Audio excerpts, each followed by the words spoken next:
Good evening. Sorry, it's a little bit late, but now that I'm here, we'll go ahead and we have enough people here tonight to get started.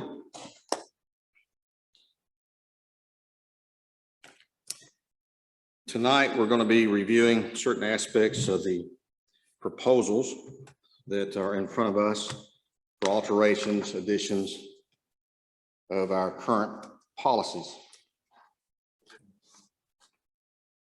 And the first thing we need to do is talk about the minutes from the last meeting. I think they were all emailed out, correct? I think Mary Ann handled that for everybody. Any additions, subtractions, alterations to the minutes that were presented in the email from our last one? If not, I'd entertain a motion to approve of those minutes. Mr. Kowodicki. Rick, have a motion and a second. Any discussion on that? If not, all in favor of that, say aye. Aye. All opposed, like sign. The minutes are approved. Okay, so let's just dive into this. Don't know how far we will get tonight, but we do have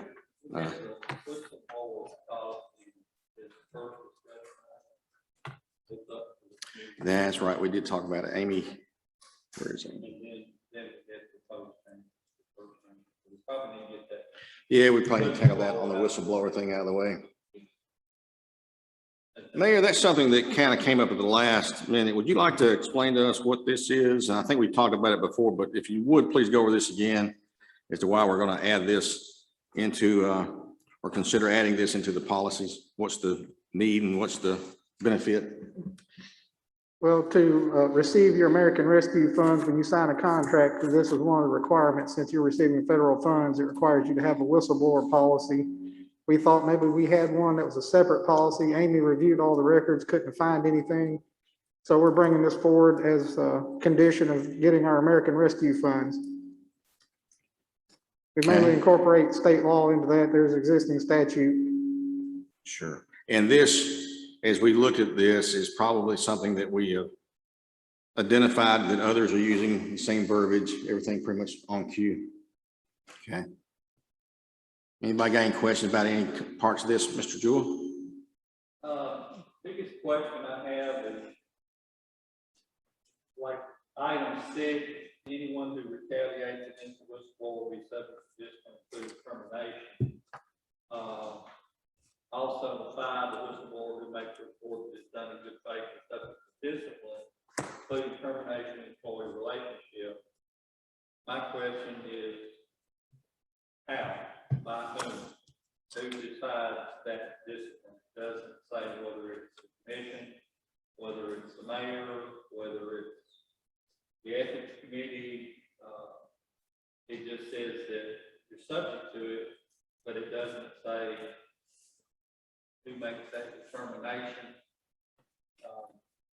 I know it says that it's to be reported to the county mayor's office, so I would assume that they would be the ones that would handle it, but it doesn't specifically address the who. And I don't know, maybe a moot point. May not even be. Sorry, it may not even be needed to be in there, but that's just a question I had reading through it. Is when we put these things in there that they're subject to discipline, but it doesn't say who is administering that discipline. So, not saying there's anything wrong, just asking a question. That's line item number 5, correct? 5 and 6 kind of also touch. Yeah, it does. Okay. Do we need to add any verbiage to that to more closely identify where that would come from? I understand his question. Well, in section 2, it specifically says they're supposed to report to their supervisor unless they're uncomfortable or otherwise reluctant, then they'll report to the county mayor. Most discipline of an employee is done by their department head, not the county mayor, as I'm not the head of their department. Yeah. Now, I would assume if they report it to their department head and the department head thinks that's done in bad faith or something, then it would be to the department head, since it's still at their level to investigate it. and they could be the one to administer discipline. If it comes to the mayor's office, then I feel it'd be the mayor's office to administer discipline, but we've got county attorney here tonight, so he can address those questions. My understanding is typically things of that nature, including discipline and termination, usually come from the department head. Now, am I missing something here, or is that pretty much the way? They normally go to the department head unless the complaint is against the department head themselves, and then it would come to the mayor's office for investigation. But not typically, all employee discipline is done by the department head or elected official. So that's implied. So we feel like that's implied in the other aspects of the personnel policy, and it doesn't need to be, you know, I'm good with that. I raised that question. I always look at the what ifs, and my what if was, okay, they did do this in good faith, bad faith, and it says they would be disciplined, but it doesn't say by whom or how. And if, you know, I'm okay with it if we don't feel like we need to put that in there. I know Mr. Beller, I'm sure, has looked this over, and I would assume that this is somewhat boilerplate from MTAS or CTAS or the feds or someone. I mean, where did this verbiage come from? Smith County government. I'm sorry, it came from Smith County. This is basically the policy that they've adopted, had for over a year and a half. They've Okay. never had any trouble with the implementation of this policy, nor the practical effects of it associated with it. Okay, I'd make the motion to approve it and send it to full body. I have a motion to approve this to the full body on the whistleblower. Do I have a second? Mr. Burton with a second. Any other discussions on this topic? If not, all in favor of this moving forward to the full body, say aye. Aye. All opposed, like sign. It does carry.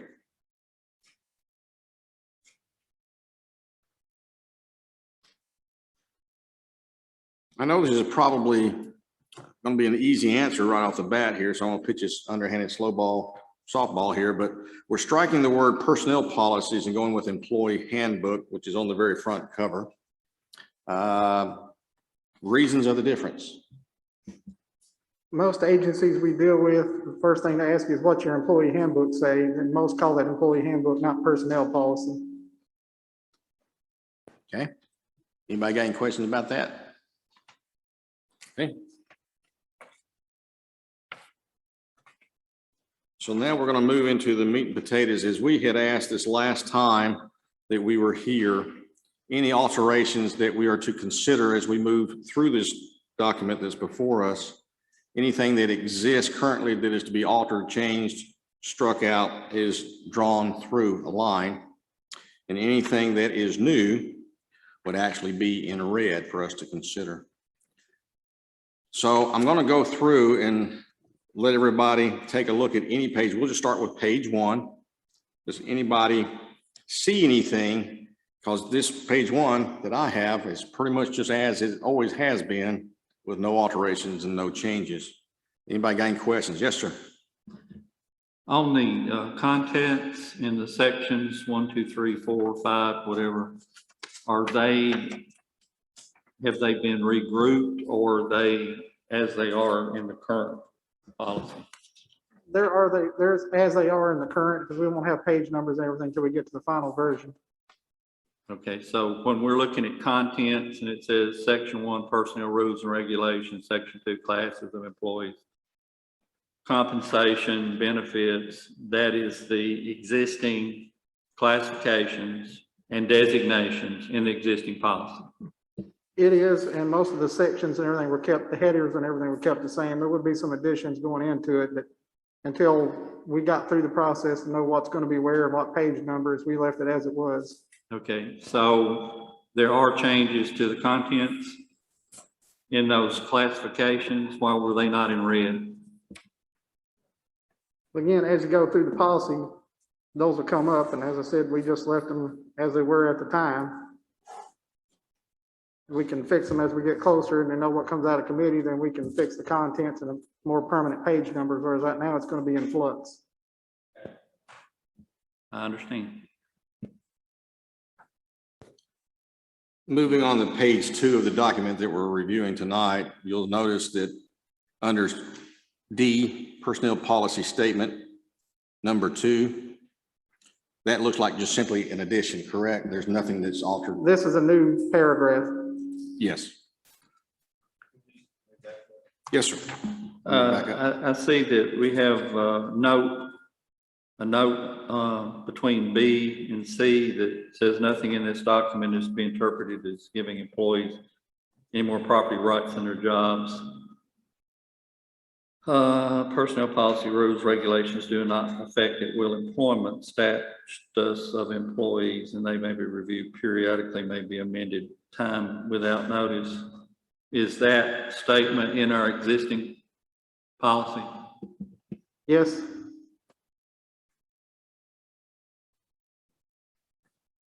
Several of the questions I had moving through this go back to that at-will status of the state of Tennessee.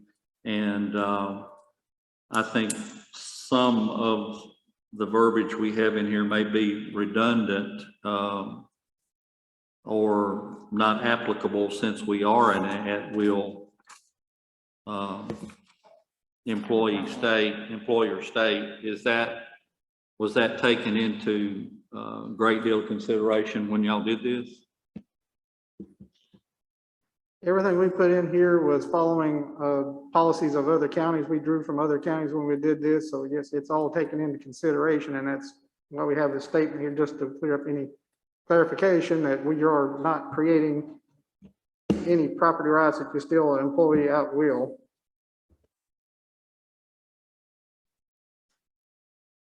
Question. I have a Yes. comment. Mr. Jewell, have you looked at this when you received the email? And had you already asked the mayor any of these questions, or are you waiting until tonight to bring them up? I looked at it today, this afternoon, pretty extensively. I read through it when I did get it by email.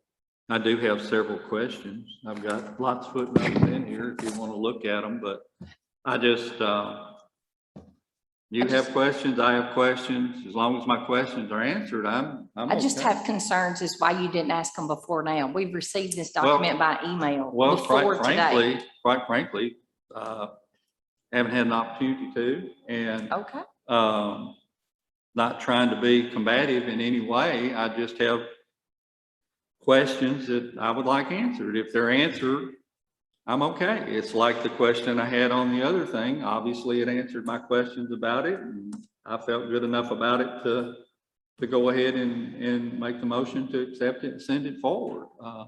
Typically, and I'm gonna go back to when we did this to this degree, was in 2017. And we had multiple meetings about this, and the department heads, some of them, Rito's still here, and Shelley and some of the others. This is very common for us as we go through it. We're really dissecting a frog, quite honestly. And so each little section, sometimes I'm just reading from the past, somebody on the committee might have a question. Maybe one of the department heads say, hey, have you thought about this or that? And then we were being assisted at that moment in time by MTAS that had a guy that came up that we're like, look, we're not HR experts. We don't know. Help us to do this. So there's a lot of discussions, and typically I would think that the same process will go through this time around, where we'll kind of dissect it and we'll all get a better understanding as we go through this. And it may take some time. I mean, but that's how we did it last. I agree. At the August meeting, you said the same thing. You said that, we were going to go through it. Everybody would get it. Yeah. I just don't understand why people, if you're on this committee, you receive the material. I think it's your duty to review it. And if you ask any questions, don't get me wrong. I'm all for asking questions, but I just think it should be done in a timely manner.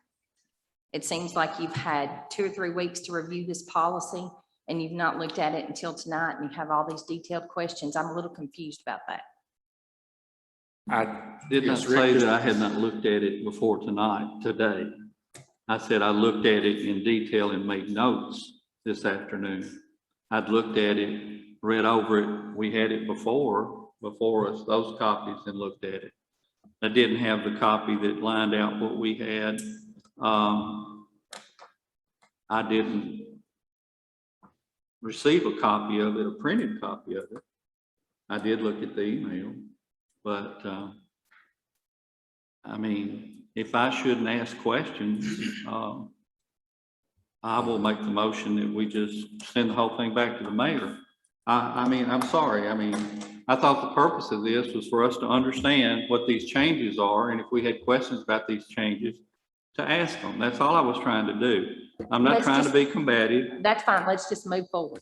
I mean, if Ask your you think question. Let's I just move am, forward. I apologize. That's not my intent. I may have that tone in my voice because I'm trying to not have any tone in my voice. And that doesn't work real well for me. You know, I wear my feelings on my sleeve. No, I mean, Again, had we let's, been a part of the process, maybe all along, we wouldn't have as many questions possibly as we do now, but, and you know, maybe there won't be that many going forward. It's just, you know, I had a few on the front end, and, I will try to let someone else ask questions. And, once, you know, I just see us moving on past questions that I had. and- agreed. So let's just move forward. Mr. Davis, you have the floor. I was just gonna say, I have briefly reviewed this, not in detail, and I guess I'm a little concerned about how could we have answered very many questions, period, when we're not to have discussion unless we're all here together. And that's kind of back in 2017. I need to hear whatever questions anybody else got. Right, because as we went through it, again, it took multiple meetings. They're aware. And so when we got to the end, we all kind of went, okay, we get it. And we could answer any of the changes that we made, but this time it's different in the format that we're doing that now, which is okay, but it's going to be a time that's going to be a slower process. But let's go ahead. So the answer to that on page number 1 is that, yes, that notation at the bottom that is in bold print is an existing policy that was currently in the policies. So then if nothing else on page 1, we'll go on to page 2. Under section or item D, personnel policy statement, it is in red. There's nothing above it that's stricken out. So as was previously stated, this is something that simply is added to the verbiage that we currently have. Any questions on where it talks about in line item number 2, all policies contained herein and who it applies to? Quick question.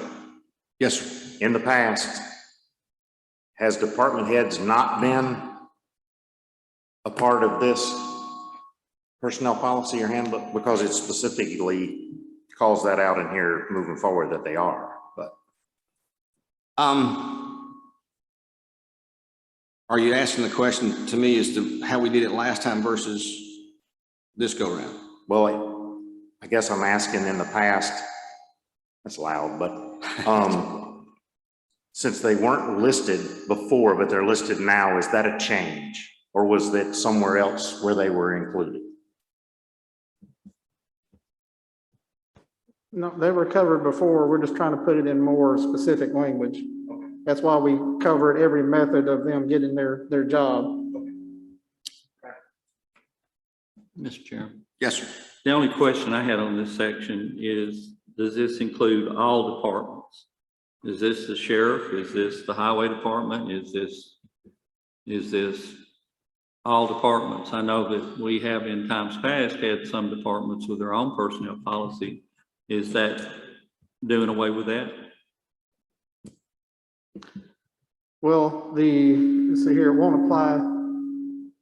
I think the highway department doesn't specifically adopt ours, and neither does the sheriff's department, but they follow it. Pretty much, I think the highway department pretty much follows ours, even though it technically, if I'm correct on that, doesn't apply to them. Just about everybody that's pretty much not. The highway department and sheriff's department are kind of their own thing under statutes. They operate a little bit differently. Everybody else should be covered by this personnel policy. It won't apply to the elected officials themselves, but it will apply to their employees. So that creates consistency amongst the different departments itself. Yeah. And then I noticed it says the department heads regardless of their method of selection, which would then include, I guess, to a degree, is that mentioning there because of elected versus non-elected department heads? Well, most of your people that are elected are your elected officials. Yeah. And this won't apply to them because they're covered by statutes, and Right. so it won't apply to the elected officials like it doesn't apply to me or the trustee or whatnot, but it'll apply to their employees.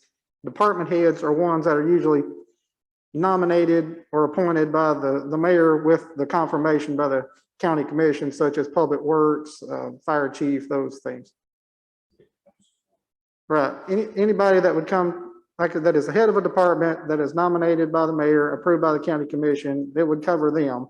Anybody that's popularly elected, this does not apply to them specifically, but it will apply to the employees under them. Will this include the water department? Yes.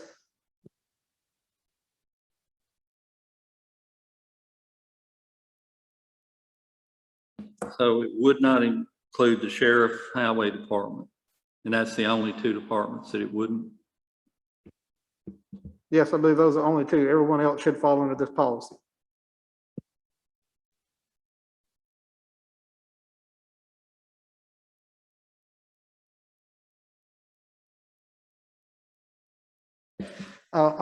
Also, this doesn't apply to the school system.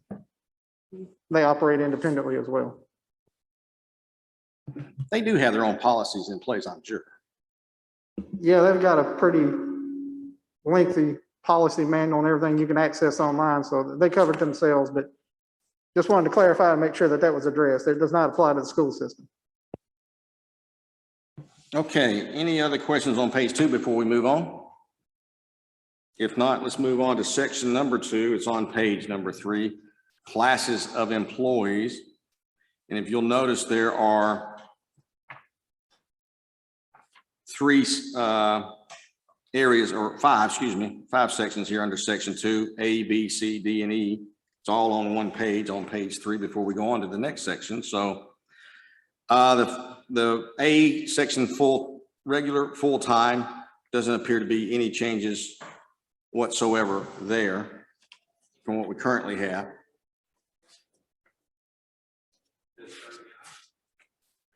Oh, it does, doesn't it? Okay. Let's look at that for just a second. Under regular full-time, it's on the second line there, it talks about people who work at least, and then the verb is there, 30 hours per week and have completed a 6-month probationary period. I think the 30 hours is the verbiage that's in question. Is that correct? I mean, we're changing it from 32 to 30 in the next paragraph. Why would it not have been changed from 32 to 30 in the first paragraph? Does that need to be in red as well? No? Evidently, there was an error before. It wasn't caught until we did this one.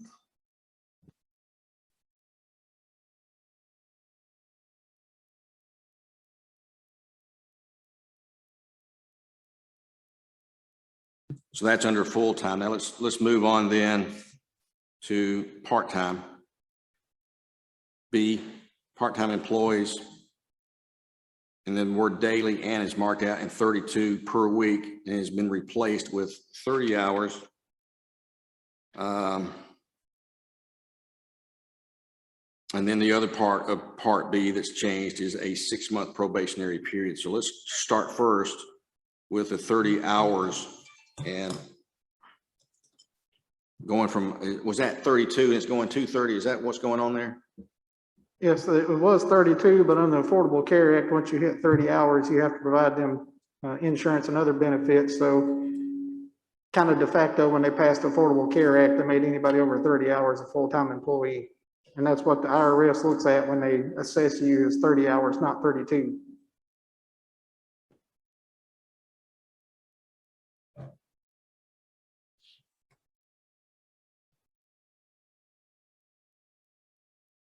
Okay.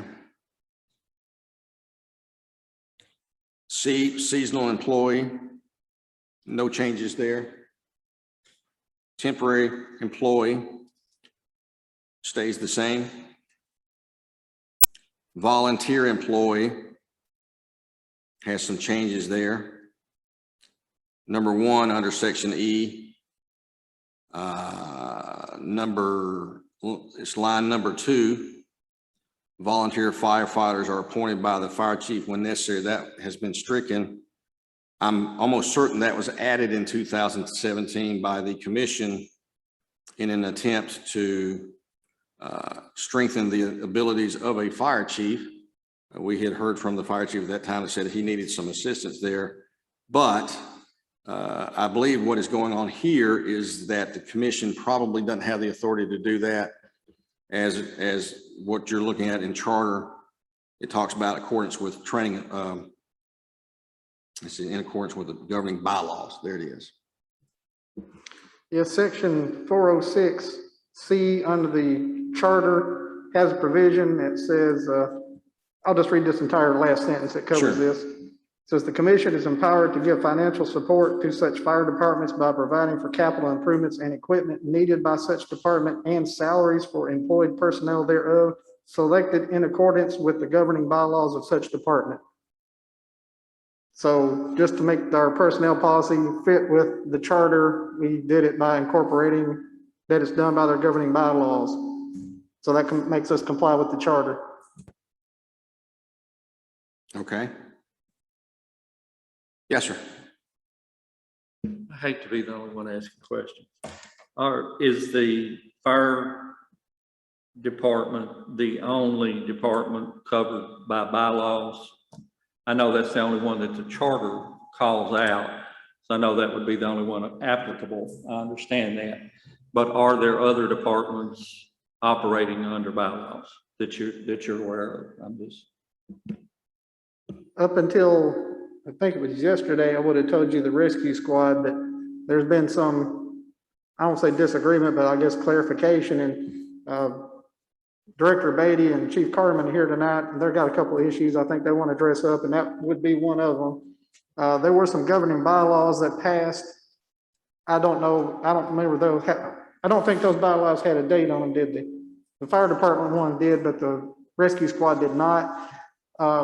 I think Chief Beatty, Chief Carmen went back and talked to Rita Crowder, and they can't find anywhere that they were approved in any of the records. So, and that's when we get down to section 3 here, that covers rescue squad specifically. So when we get to that section, if we could address that at that time, because there's a little bit change on that one, and we tried to make the language as wide as we could. But they're here to address that. So if we could just address that when we get to section 3. Okay. When were the fire department bylaws drawn up? Do we know? The ones I was given, I requested them, they're from May of 1992.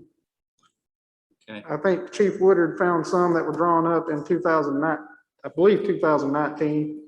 But I don't remember those ever being passed and submitted to the county commission. So as far as I know, the only bylaws that should be active are from 1992. So they're bylaws from the old City of Hartsville organization, basically. Yes. Okay. Do they need to be revised, done away with, looked at? Well, there was a revision. It seems like it was drawn up in 2019 that would have to go to the membership of the fire department, approved, and then submitted to the county commission for approval. I don't remember those ever being passed by the membership, and I think Chief Woodard was going back to see if there ever was. I know it was never submitted in my office or the county commission. So I don't know that those were ever passed. And the copy he had never had any signature for the approval line. That was what they put together as a standard operating guide? Is that what we're talking about? I believe these still, and again, I'm going off of memory. I just saw a copy of them yesterday. I think it still listed them as bylaws, but they also do have some standard operating guidelines as well. Okay. So just so I'm clear on that too, so there would be 2 different documents that would address 2 different areas of concerns within that department? Well, my understanding of the bylaws more talked about how the membership's chosen and those kind of things done, and the standard operating guidelines would be if you're responding to a scene and those kind of things, so it'd be more operational. I'll get used to this thing in a minute. When I'm talking, I need to cut it off. It makes a little sound. Okay, does everybody understand line, subject number 2 under E, volunteer employee? There were a couple of changes. Like I said, Chief Carmen and Chief Woodard came to my office, had a meeting with me yesterday. They had a couple of questions on one. On your copy where it says, it should be the second sentence under section 2, it says volunteer firefighters are compensated per fire call. Just to clear up any confusion as far as responding to accidents and scenes like that, that they felt might be outside of, or could be construed to not be fire calls. We're going to suggest just striking the word fire and leaving it at call. Because they do respond to vehicle accidents and some other calls that are not, strictly speaking, fire calls, or there's not a fire involved. Help me understand this. This is new to me. Training events, are they already paid for training events when they go to those? They do that? Yes, the language in here is what the current practice is. Is that talking about training events that are here local? I think they do it on Thursdays. Am I telling that right? Yes, sir. And I think also if they went, I believe if they also went to train, do they get that as well if they go to Bell Buckle or anything like that? If they request to go to a training that's outside of the, say, the Thursday night, let's say they wanted to go to, I don't know, let's say there's a training event in Knoxville or Memphis, and they wanted to go, do they clear that through the department head? Yes, they'll have to submit a travel form through their department head, and they'll have to submit it to me. It says that'll probably be a purchase order. If they're not staying at a site and they got a hotel or something like that, I have to prove that ahead of time as a purchase order. And so that would be included in these things that would eventually come back around to be paid for? Yes, and they've done that in the past. I think they had someone up to a training in Gatlinburg pre-COVID. As long as that's approved by the department, I think that's good. I mean, I think it's good for us to cover that. Outside of that, once you get into travel reimbursement, that falls under the travel policy, not the personnel policy. And then there is further in that same sentence, after it says call and attendance at training events with no other benefits except,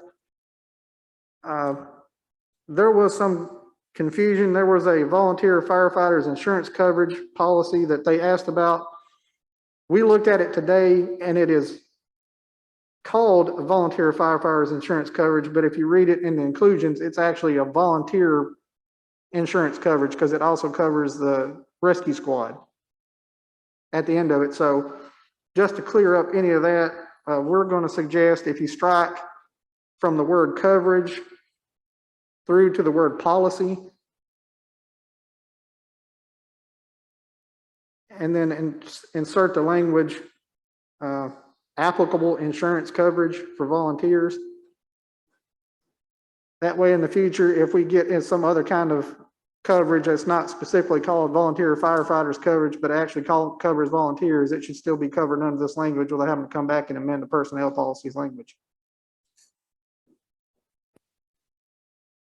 It should read, once those changes are made, I'll just read this entire sentence. It should say volunteer firefighters are compensated per call and attendance at training events with no other benefits except applicable insurance coverage for volunteers. Do we pay the rescue members the same amount per call we do? Is that $30? Regardless of how long they stay, right? Okay. Same as the fire, there's consistency there, right? Yes, sir, they get the same rate.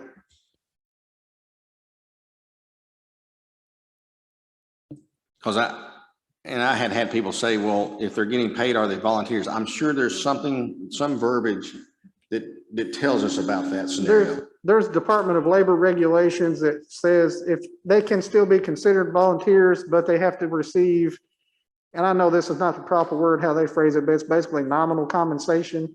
So they'll look at it as far as benefits and other things you give them. If it rises over a certain level, they'll tell you they're no longer a volunteer, they're an employee. Okay, because that had been asked before. Yes, Mr. Dickey. I'm trying to understand. Okay, a volunteer fireman, they get paid for each call they make, and then they attend training. The part I don't understand, they receive no benefit except workers' compensation. In other words, if they get hurt, they get workers' comp.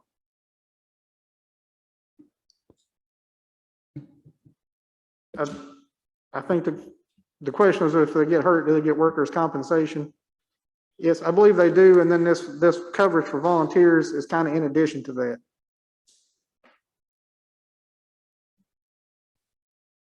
And also this volunteers coverage has a long laundry list of things it covered. I think it also has life insurance benefits and some other benefits that would kick in as well. It covers numerous other things that workers' comp does not. Any other comments, questions about number 2 there under section E? Okay, moving on to number 3.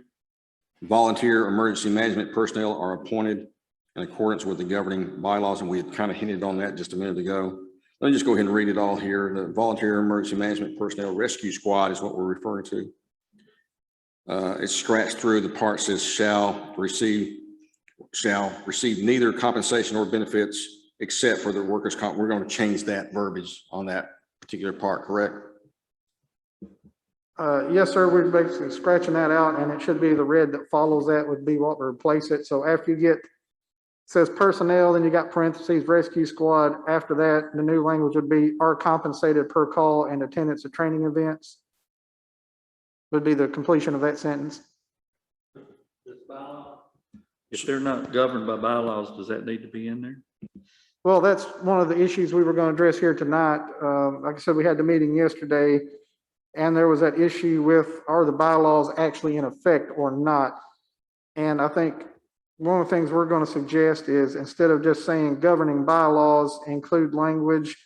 Let me make sure I get to it so I read it exactly as I've kind of got it in here. So the first sentence would read, volunteer emergency management personnel are appointed in accordance with the governing bylaws or written policies or procedures. And that's, I'm going to ask either if Chief Beatty or Director Beatty or Chief Carmen want to come up. They have a suggestion, and I think they're working on it, is to put together some standard policy or procedures that's going to cover how the rescue squad personnel are selected. So I'll turn that over to them. They know more about that than I. Yes, I will put a little something in, Mr. Carmen, for just a second, that I have studied this issue a little bit on this particular item. And it's my understanding that if the charter doesn't say anything about an entity, which in your department's case, it does not, that at the moment it falls under the current employed personnel policies that are for everybody else. Does that help you maybe in some of this? That's my understanding as I studied into this. I believe that would be right, but they were given they are considered volunteers and kind of the uniqueness of the service they're offering. They were looking at some policies that would maybe apply to the selection of the rescue squad. And that's why I'm going to turn it over to them because they're working on that currently. So in the event that you guys, as we cross the bridge on this, you currently have something that's in place is what we have. But if you need additional things based upon the fact that you are a different type of a department, that it may just apply to you. So like things that go with the sheriff's department. I just wanted you to notice there is something in place that exists that you can build upon. Right, and we operate underneath the personnel policies. We've always followed them because we don't want to do anything that contradicts anything that the rest of the departments do. But we are in the process of developing some standard operating guidelines that get more specific into like the types of calls we run, and you know what our responses to those types of calls should be, and just things that just get down and dirty, like in the meat and potatoes on things like that. Currently, our selection, we go through the same procedures that we do with any other county employee. We accept the application. We normally send those through Ms. Vicky to the HR department. Me and Chief Beatty review them, pull those people in for an interview, and then we have just an orientation process that we put them through and kind of a training session that includes like CPR, and different basic things to get them rolling. So they've got the base they need to build on to go from there. The bylaws that were referenced, that we did have at one time, I believe those were developed back when the rescue squad was civil defense. And that was when I came into this position. I think it was 2014 or 2015. That's when me and Miss Rita went and tried to go back through the archives to find whether those were ever approved by the county commissioner or body, and we could not find that anywhere.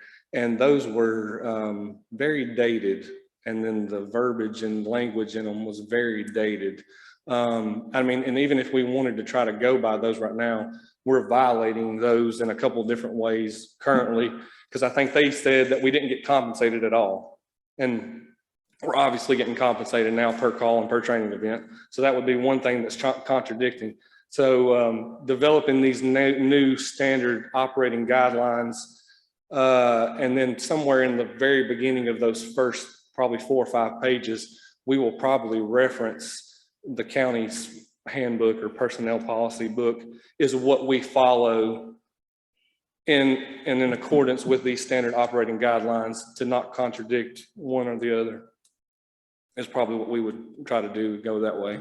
And then when that's in its final form, you would probably bring it, would you probably bring it before the committee? I think what the initial thing is, we would send it to Mr. Beller and the mayor. Yeah. Obviously, we want them to review that, make sure there's nothing that's, legal or legally contradicting or anything like that. Let them review it. And then, of course, it would come, I guess, to this committee and then before the commission, probably for final approval. Okay, good. Mr. Dickey?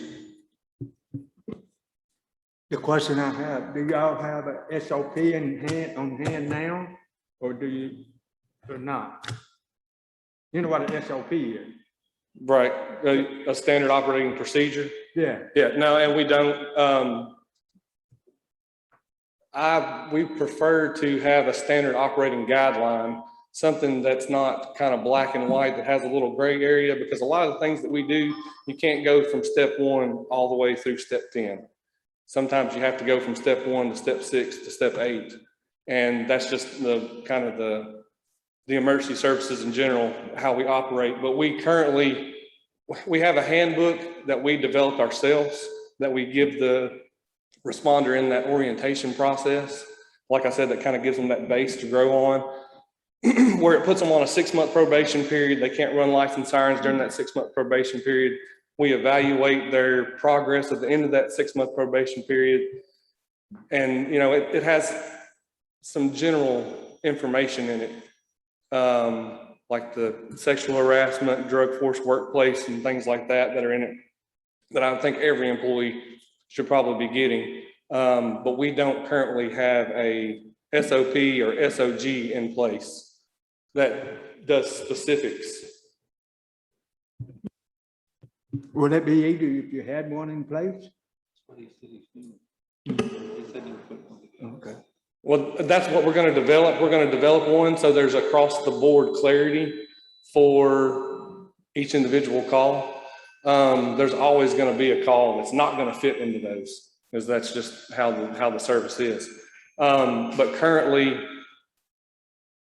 the most senior officer on scene is the one that pretty much makes the call, with the one with the most experience, and that's just how we operate in general, and off the basis of you're going to make the most best decision in that situation for the patient and the person that we're there to take care of. I know that SOGs is pretty acceptable realm within emergency management organizations. And as we go back to bylaws, I did a little work on that too. A lot of times bylaws are in place with entities that are privately owned, that do contracts. We still have bylaws with organizations throughout the state, even the fire departments across the state, maybe some emergency services too, probably more with fire departments, that are private organizations that receive assistance from a city or a county entity, but not fully funded, because they go out and do fundraisers and things, and that's usually where you see that come into play. But in your case, you're not going to need that. You're just probably going to just need the SOGs, and then the rest is already there for you. And I believe that's why initially these were bylaws, because back when it was the civil defense in the 70s, it was more of a volunteer organization. And they did not receive probably much of any funds from the county or compensation from the county at the time. They did a lot more fundraisers. They did different sales and stuff in town, and they did the roadblocks at the four-ways to raise money for their own equipment and different things like that, which the county funds all of that now.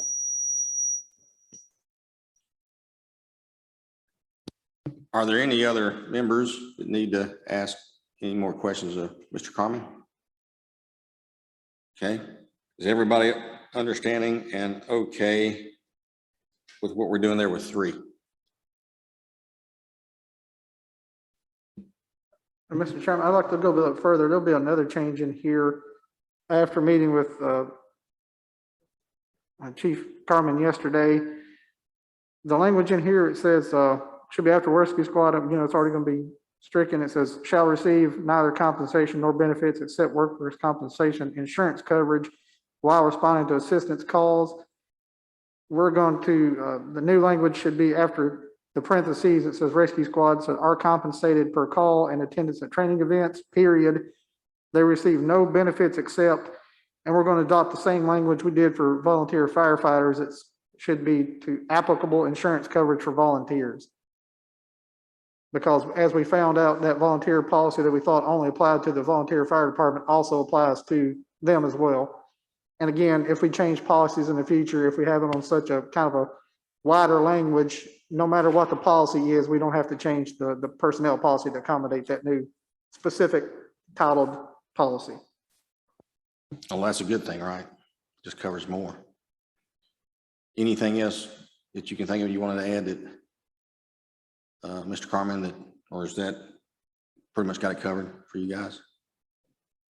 I don't think so. The main thing I wanted to clarify on that policy is just because it was worded differently in those 2 areas, I just wanted to make sure my volunteers had the same insurance coverage.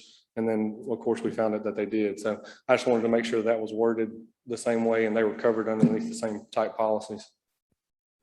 Okay, good. So, Mr. Jewell?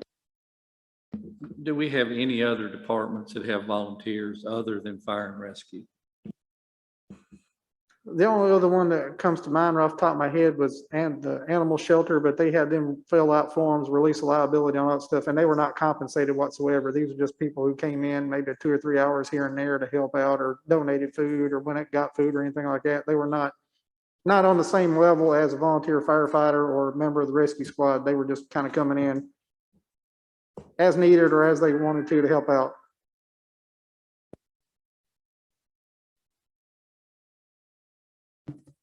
Mr. Davis? Just quick clarifying question.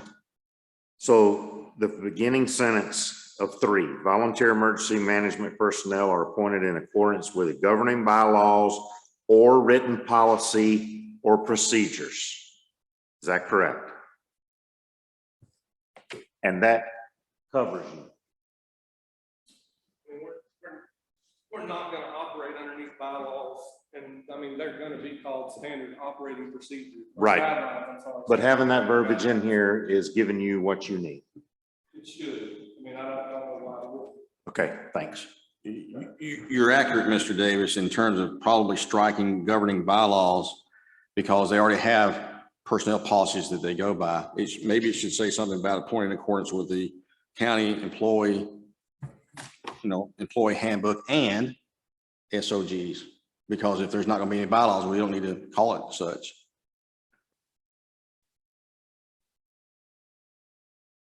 Does that make sense? It does. I think that they were trying to just get the same type of verbiage in that sentence as they were the one before up here, where in accordance with as far as how they're appointed. So are they appointed? Our volunteer firefighters are appointed. Are they appointed in accordance with governing bylaws? They currently are, as that's required by the charter. The charter has specific language for the volunteer fire department that it does not have for the rescue squad. Okay. The rescue squad's not specifically mentioned in the charter. It's more done under an ordinance that's passed by the county. So governing bylaws, the verbiage governing bylaws works in that sentence. Well, we included bylaws along with policies and procedures to try to make it as wide ranging and applicable as we could. Now, obviously, that could be, if they change it to something else and you want to change that language, that's perfectly fine. We just wanted to put verbiage in there to try to cover every possible permutation. I mean, even if it's left in there in as far as this number 3 goes, as long as we also have or and the written policies and procedures is written in there, then they can operate by that as well. Not the government bylaws. So I think he's covered both. I think it leaves room for if another department head came in and wanted to change them and they changed them to bylaws and they brought them back before you and you guys said, yeah, that's fine. Then you got it in there for the bylaws or you got it in there for the procedures or the guidelines. I don't know if that verbiage matters or not. I think I think it'll be all inclusive for us. I mean, I'm fine with it that way. Just want to make sure he has everything he needs to operate. And like I said, our SOGs, somewhere in those first probably 4 or 5 pages are going to reference the county's employee handbook in some shape or form. I don't have that specific wording right down for you to reference it, but it's going to reference the county's handbook as a way that we process our applicants and how they come through our office.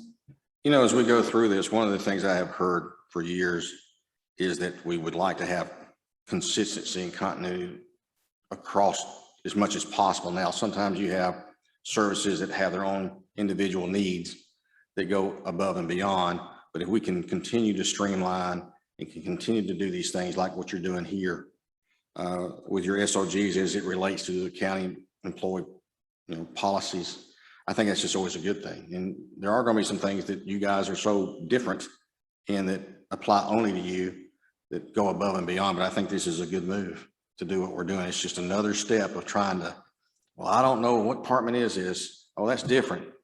That's what we're trying to get away from. So I think that's good. Any other questions on section 2, classes of employees?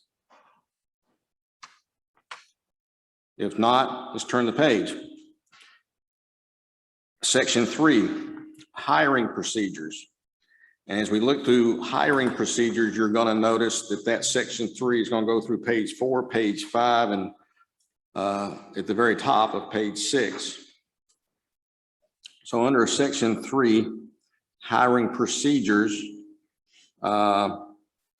I think we run into the first area of an addition is under B, recruitment. Number 1, and it looks like it's the very last sentence. Job advertisements and acceptance of applications will be coordinated by the Human Resource Office, which when we did these in 2017, we didn't have an office of, human resources. So that's good. Everybody okay there? Understand that? Let's move on to C, job descriptions. Vicky, that.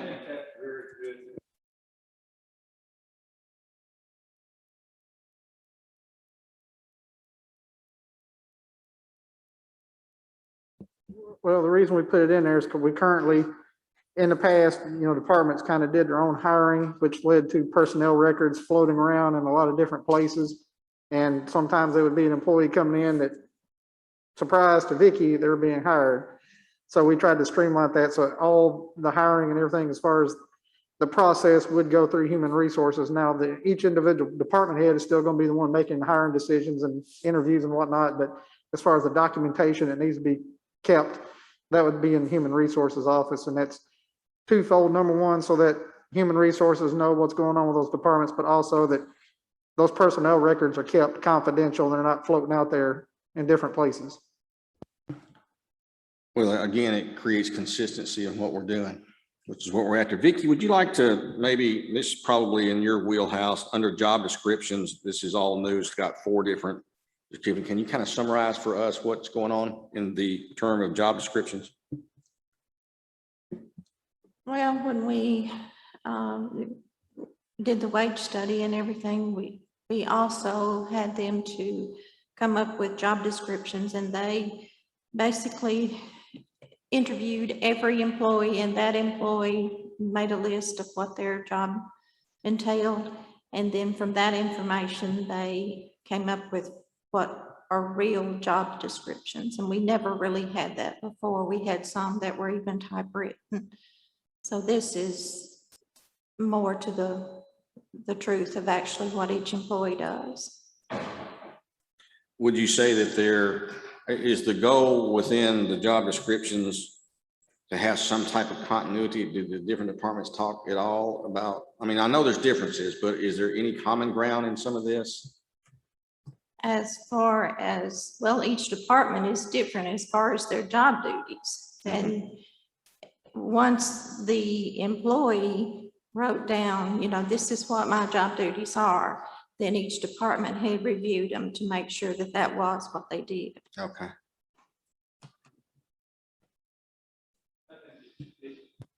It does call out that there are certain things that you'd like to have in all of these. And I think that's a good starting point. And then each department would have to be tailored beyond that possibly. But looks very thorough to me. Everybody committee-wise see this is okay and move on. Past job descriptions, D, fingerprinting, background checks, appears as though that's as is. Page 5, interviews, all appointments. Anything about appointments that looks like that stays the same? Emergency appointments. Citizenship, alien status verification.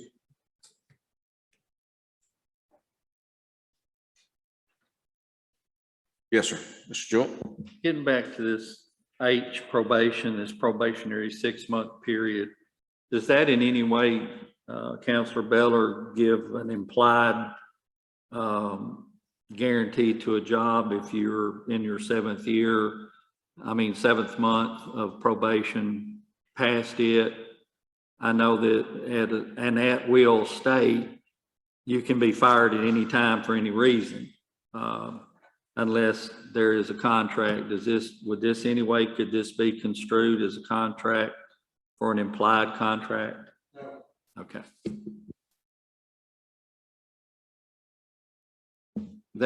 I asked that question because I think that question may come up from some of the other commissioners. Mr. Dickey. Well, this 6-month probation period, that's too long. It should be 90 days. I mean, here I am. If I come here and work, I'm making after 90 days, I should be able to become regular, you know, a full-time employee. I mean, 6 months is too long. I think it should be 3 months, 90 days.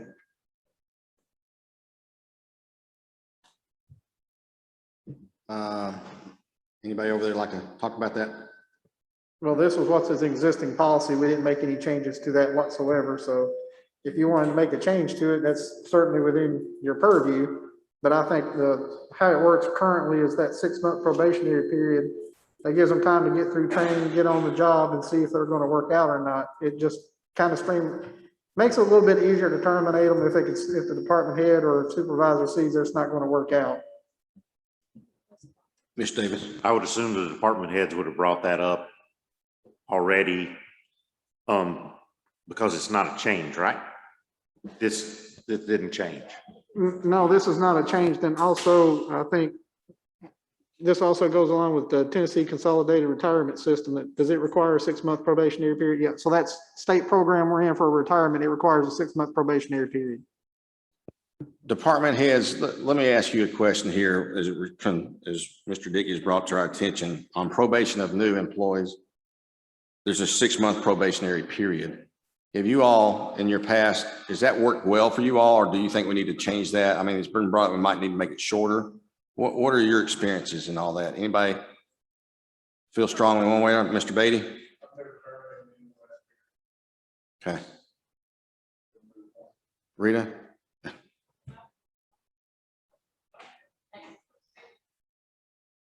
Okay.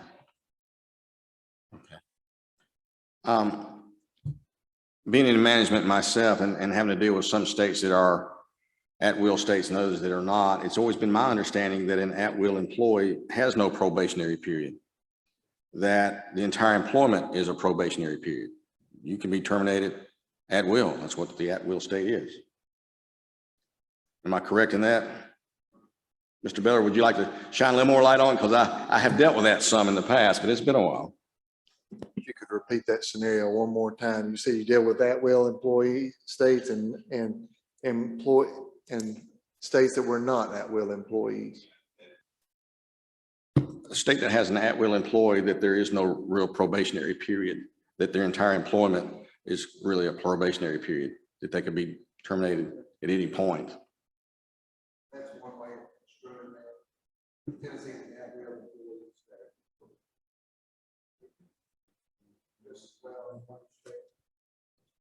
that you could just as well, in one respect, get rid of the entire clause if you wanted to.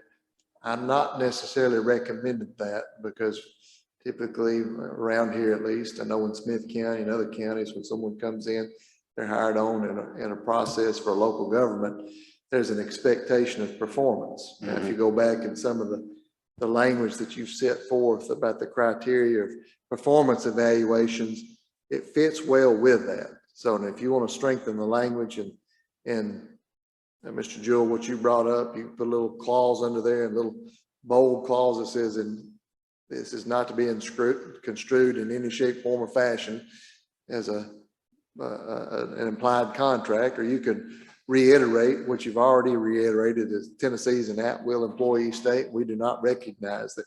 So either way, there's language you could put in there either way to clarify it, but I still don't see it as but if you want to go that extra step, it doesn't hurt anything by doing it. So. Sometimes I've seen after a probationary period, then even in an at-will state, an employee might get something, that they didn't have, whether that be an attendance policy then that starts, or vacation, or vacation period time starts after that. So I have seen it have probationary periods in at-will states if something, comes after that. And I don't know if that's the case, and I don't think it matters. I believe they don't start contributing to the Tennessee Consolidated Retirement System until they complete the 6-month probationary period. Then they start contributing to the retirement system. And that's where the 6-month probationary period comes from. That's to comply with TCRS regulations. Is that why you're consistently seeing 6 months over and over? And vacation too. They don't vest in their vacation until they complete the 6-month probationary period. So that time is tied to other things when benefits start and things of that nature. Yeah, it's tied to contributing to the retirement system for the state, and then also the vacation period. The reason why I said that is because if you come to work 6 months on probation period and your health insurance don't come in effect until you can't have no insurance, health insurance during that period. Isn't that correct? I don't know. Their health insurance does not wait the 6-month probationary period. I believe it's just to start vesting in, well, not vesting, but start contributing to your retirement, and then also to get the vacation time. I believe the health insurance pretty much starts The first of the month after the hire date. the first month after the hire date. I just want to say, I feel like we're moving off task. The purpose of this meeting was to go over the changes of the personnel policy. The 6 months was not a change, so I don't know why we got off on this topic. And I just feel like we need to stay on task with our agenda, go over the proposed changes. Well, I think it's important for us to go over any topic that is raised of a concern of any of them, whether we're supposedly going off topic or not. And it's always good to get a re-evaluation or a confirmation on any of the topics. So we're going to continue as presented. Any other questions as we see them so far?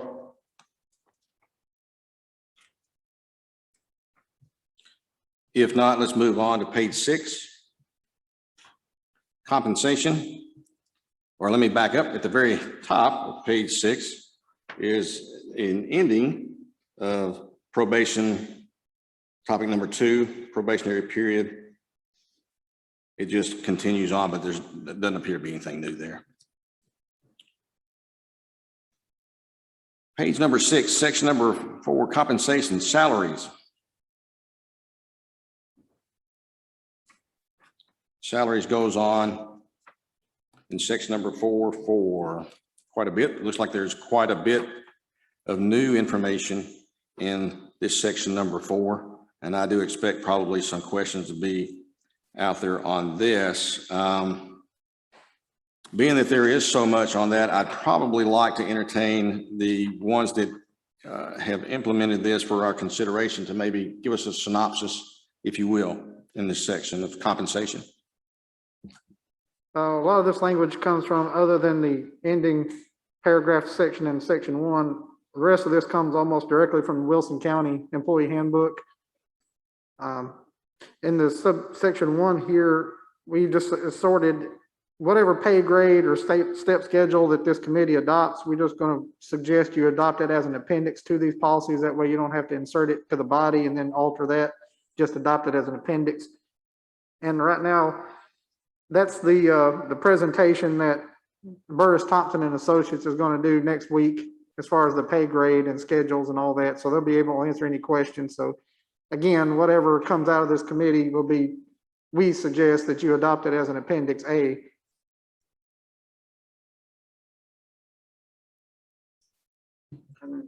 If there's no questions, I'll go on to section 2, if there's no questions on that. Anybody got any questions on that? Okay. This section just pretty much states that pay, I'll just read it. Hartsville-Trousdale County believes that pay should be based on merit and will offer employees the opportunity for achievement and salary increases through exceptional effort. We believe that a consistently implemented policy will create incentives and improve the county's overall performance. Again, that's other than changing, we changed out Hartsville-Trousdale County for Wilson County. Other than that, it's directly from what Wilson County does. And this new pay scale, whatever you adopt, is kind of up to, we're tying that to the performance reviews. So the department head can do that, look at it, so this employee deserves a raise, and it'll go up on the next step in the grade that they're in. But we didn't want it to just be, you know, they came in, they didn't get fired, but they were the worst employee and they're going to get the same raise, you know, increase like everybody else. We thought it should be tied to some kind of performance review.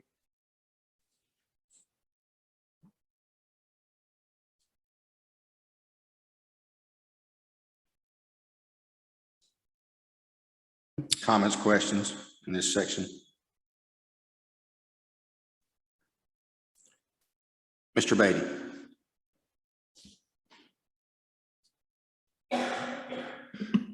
My question would be for the EMS employees, when they take vacation, they lose their overtime. So in essence, they lose money to go on vacation. I'd like to come up with some proposal or some way to make their overtime, regular time, or sliding pay scale or something so that you don't get punished for taking vacation. What area are we looking at on that? Do you have a specific area we need to look at on that? Just the vacation time. It's where, like, say 1 week, one pay period will be 120 hours. So if you were to take, you know, your vacation time during that pay period, you would lose the overtime. You'd get your regular time, but you would lose, you know, you could lose a couple $100 to go on vacation. And that seems kind of unfair to lose money just to take time off. Yeah, from what you described, it does. So Vicki, do you have any insight on this, or?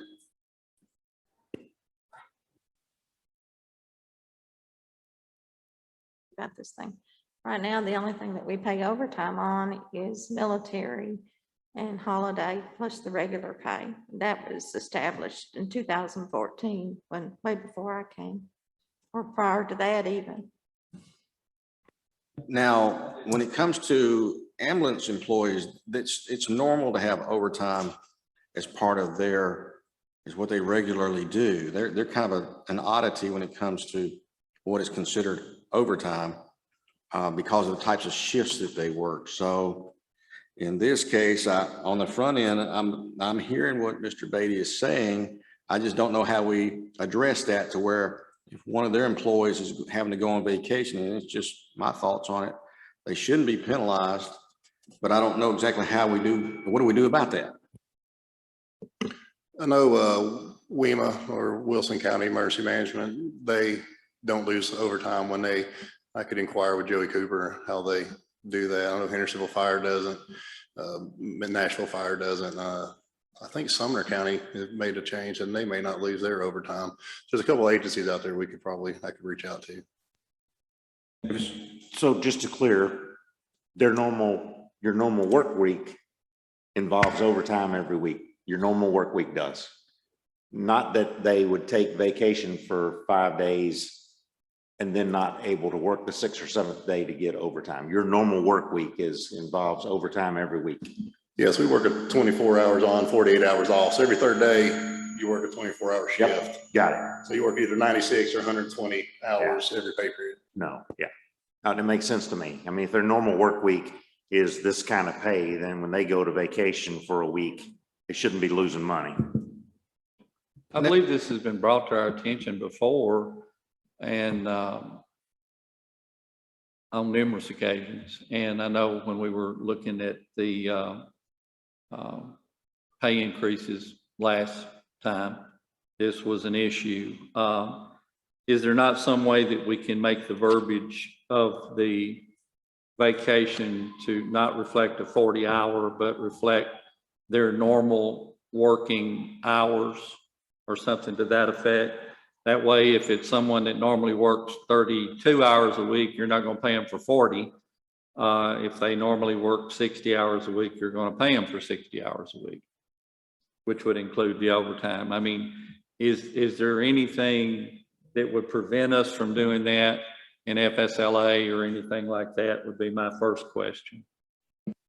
I'm going to have the opinion that if other entities are doing it, there's some verbiage somewhere that makes that occur. There's a trigger mechanism in writing somehow, somewhere, Mr. Mayor. I would prefer to get language from those other entities to see exactly how they did it, because right off the top of my head, Yeah. this is not an issue that was brought to me, so this is the first time I'm hearing it, or else we would have addressed it. But if WEMA's doing it, I would assume there's language out there somewhere. Exactly what that language is or how you would have to structure it, I would like to look at those policies to see before I give an opinion. That's fair. Yeah. Okay. I think that's fair too. So there's not specific language in here that is just about vacation time then? You get into a vacation section, but any differences as far as time for emergency services there's a specific section that defines what their workday is. Okay. It doesn't change anything regard to how a vacation is compensated or structured. Okay. It's just to say, here's what a workday is for each of these individual ones. Like it covers the EMA, it covers, EMS, it covers the sheriff's department, because the sheriff's department usually do 12-hour shifts, whereas you got public works to do 8 hours. I read So that. it's just a definition section to cover. Okay. Every time you get through the body of it, if you see workday, you would refer back to that definition and it tells you what a workday is for each of those specific positions. Yeah, if we could find some language and then put it in here, that's great. Again, I would see how those other entities have done it. Thanks. And just pretty much, like I said, a lot of this we're reading tonight comes from Wilson County or Smith County. Okay. If one of those are doing it, they should have language somewhere that addresses it. And I would like to look at those before I give an opinion as to how it should be worded. And I apologize, Mr. Mayor, this was something that slipped my mind, that Mark and them, I didn't mention it to them before. They came and met with you the other day, so I apologize on that. But again, this is why we do what we're doing right now, so we can catch all these types of things that may pop up while we're going through this. This is really good, actually. And I will let the committee know right now, specifically in emergency services, you are seeing a change in how those are done. I know Williamson County, right? Or is it Rutherford County went to 24 hours on, 72 hours. And the reason they did that is, I know it's kind of off topic from what we're doing, but Rutherford County did that because they had 18 vacancies in their emergency services. And the reason is because a lot of them were being basically burned out. They were doing 24 hours on, 48 hours coming back on. So they went to a 24/72 and they went from 18 vacancies to 1. So you're seeing a lot of emergency services look at how they can change compensation. Again, the labor market we're in, you're seeing changes on just about every position across both public and private. So that's something Chief Bay and I have talked about a couple of times, and I think it's something we're going to continue to look at as we go forward. But again, at this time, without seeing what other departments have done and how they're structuring and how they're wording it, I can't give an opinion at this time. Mr. Dickey. The question I have, there's some places that they consider 32 hours or full-time or 40.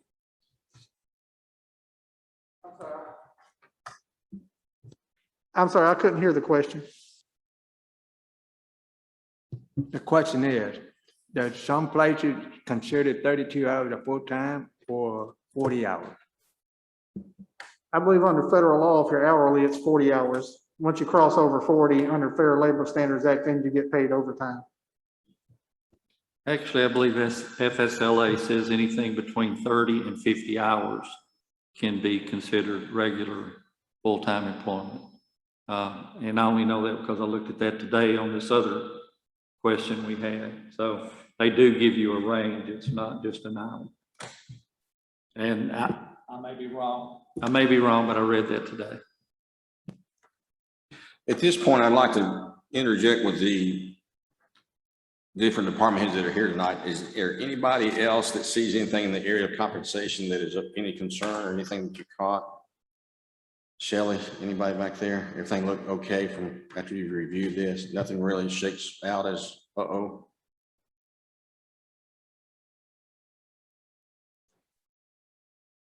Okay, just wanted to check. Okay.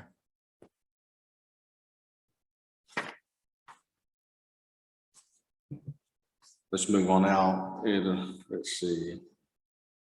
Anything we need to do that covers page 8, that covers lateness, breaks, attendance, hours of work.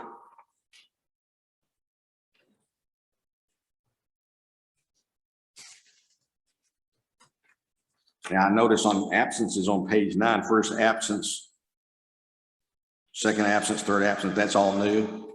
Everybody seemed to be on cue with that.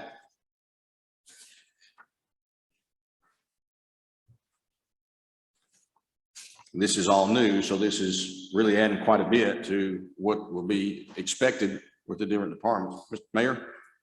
Yeah, I've had one particular department head, I'm not gonna name who it is, come to me and say this has been an issue and what can he do about it? There was nothing specifically addressing in the policy, so we put this in here and he's happy with it. But like I said, again, a lot of this stuff, I believe this particular language comes from, I believe it's Wilson County. But yeah, a lot of this is new because we were seeing, specifically in some of these areas, we see a long section adopted in, we were seeing issues in these areas and we were trying to get a more definite layout of what our expectations were so that the employees know it up front. Looks to be very comprehensive, and it's going to be adding a lot of things to give department heads the ability to go to certain things when situations arise that maybe in the past they weren't exactly sure of. Would that be accurate? Yeah, there was a lot of gray areas, and to be honest with you, there was a lot of things in our current policy that just came down to my interpretation or how I did it, and I try to be as fair as I can. Once I make a decision on something, I try to apply that to everybody that falls into that same circumstance. However, that's me. If you get somebody else comes in and then they can interpret it something differently. So we wanted to get something in writing so that everybody knows what the rules are up front within a certain, you don't want to make it too strict, but you do want to give some kind of guidelines there so that everybody knows what the expectations are. Mr. Jewell? Just a brief question. I know under hours of work, section 3 talks about breaks. Then we have a whole section for breaks and it's exact same verbiage. Does it need to be in there both places or not? I mean, why? There was a specific, didn't amount to a finding, but there was a question from the comptroller's office about our breaks and how those worked. Basically what we did is kind of just adopt state law, but we put that in there just to kind of cover those questions we got from the comptroller's office. I know you've got hours of work plus breaks, but also we got questions from the department heads about how does breaks work. So we wanted to put specific language in there to cover that. I understand the necessity of having it in there. My question is, under B, hours of work, section 3, it's in there about breaks. The exact same verbiage is under a heading that says breaks on the next page. Why? I can understand it being in the break section. I don't understand necessarily why it also needs to be in the hours of work. It just seems like a duplication to me. Is there a reason? Again, let's see here. I believe we got this from Wilson County. Again, just they had it under both of them. If you wanted to take it out of the hours of work and leave it in the other section, I guess you could, because the break section actually has a couple of provisions that are not addressed in hours of work. So it does have some different provisions in there. I don't see the need to have it under hours of work when you've got a whole section devoted to it with the same exact verbiage plus things. I mean, I just don't think we need to have it under hours of work. If there's a reason, then I'd just like to know. If I'm being frank with you, it's because some employees will read one section and not read the rest of the document, and they'll tell you this is what it says and not read another section, and you'll have to refer them to it. If I'm being completely honest, is why it's in there twice.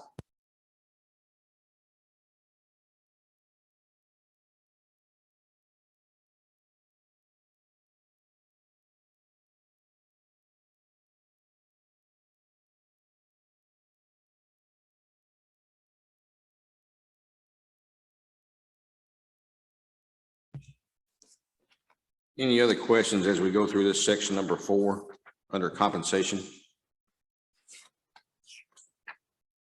Lateness, reduction in workforce. I'm going to guess that reduction in workforce is directly related to COVID issues. Yeah, there were other local governments across the state that did layoffs and whatnot. We didn't have a provision for that in our policy. We were able to avoid that by going to using administrative leave, switching to different shifts when the CDC guidelines first came out. But if it ever came to that, we wanted to put a provision in here that could address that specifically, whereas our current policy was silent on that. I also noticed under payday, as we're going to go to direct deposit, do you have any grip yet or idea of what percentage of the employees are going to take advantage of that? It is going to be near 100%, I can assure you, because we don't want to get into a situation where we're doing both. But we, the bank that did get doing this direct deposit, Wilson Bank and Trust, they do have a bank card program, so their employee does not even have to have an account with them. They'll get this reloadable bank card that they can use all the time. And the benefit to that is currently, if the employee wants to go on vacation, if they don't have somebody can come in and pick up the check, which we make them prove everything, so they can only go on vacation 26 weeks out of the year. Whereas you can be on sitting, if they want to go down to Daytona Beach and sit on the beach, I guess about midnight on Friday, their money's in their bank, and they don't have to worry about who's picking up my check or that I'm going a week without a check. Yeah, I certainly don't want the mayor and the chairman of the commission going on vacation at the same time. I just want to make note of that. Then I'd be signing the checks and don't want to. I did notice that on payday, page 10, the bearer will be required to present a picture ID to obtain the employee's check. Well, that's going to be probably. Yeah, that shouldn't be an issue when we get to that, but as we were writing this, obviously we started writing this months before COVID-19 came into effect. And this is something, probably the payday section, as we get more work into our bank, see exactly what the parameters are. Some of this language is going to change to compensate for the direct deposit, but until we had an institution we were working with, we didn't know what those parameters are. And we still haven't signed any contracts or anything like that. We just recently let them know that they were the winning proposal. So we're still working through that.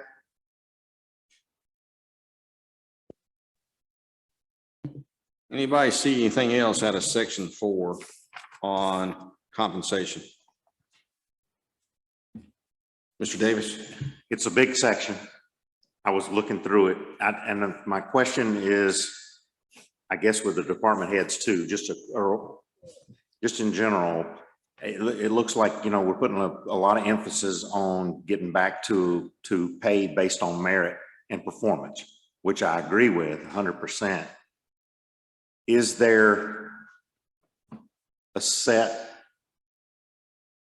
time set or whatever for performance evaluations, yearly or quarterly, or what's going on with that? I believe there is provision in here, and I think it was in the policy already, that there are annual performance evaluations. So that's something we're working with. Again, Wilson County has a lot of documentation on this, and so we're gonna look at kind of using those forms and everything. It'll be it'll be specialized for each individual department. But right now, I believe the policy calls for annual performance evaluations, and those, my suggestion to the department heads has been time those before you do your budget submittal. That way, if you've got an employee that does good on their performance evaluation and you're going to give them a step up on your pay scale that's adopted, then we can incorporate that into the budget proposal.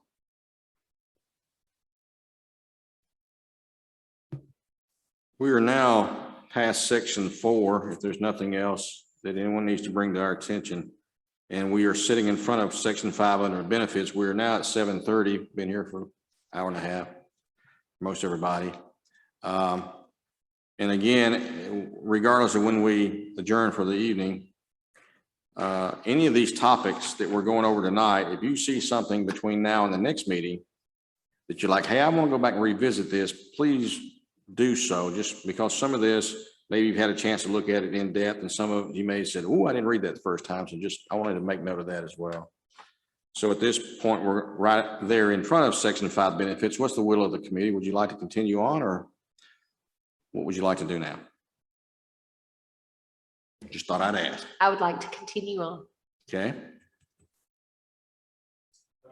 You're good?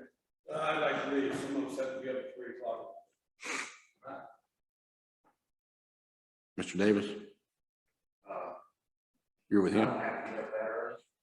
But I feel for this company, so I think when I look through this, it looks like that was a big section right there. Yeah. There's not, there's more changes. I think we get through our next meeting. We'll be able to get to the call. Okay. Mr. Dickey? Yeah, one question. Yes, sir. The question I have, if I was in the military, I'm gone for 2 weeks. Does the county still pay? Could that individual be gone for 2 weeks? There's a section on military leave, and that's actually a state statute that we'll get to as we go through there. That actually under the section 5, there is a specific section on military leave. Entertain a motion to adjourn. Mr. Davis? Yeah. Second. Mr. Burton? All in favor, say aye. Aye. We are adjourned. Next meeting is the 21st at 6 o'clock. I'll try to be here. Mr. Chairman, I'm not going to be able to attend that meeting in person. Amy and I have talked about it. I can participate via Zoom because I'm not a member of the committee, so I don't fall under the open meetings provision there as far as not being able to participate virtually. So I will be doing that. And then obviously the 21st, that is when Burris Thompson and Associates is going to be here to really go through the pay scale and compensation study. So my suggestion would be that you really focus on the compensation study next time and then pick up this personnel policy in the meeting after that.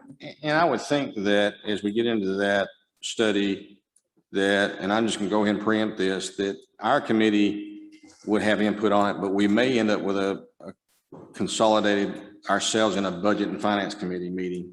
It might be jointly as we go through this process, because they're going to be a part of this process as well.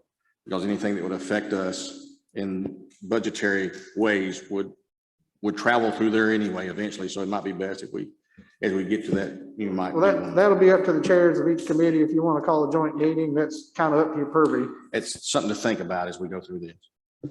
Well, I think it would keep us from plowed ground, if we're all together on it, possibly. We are adjourned.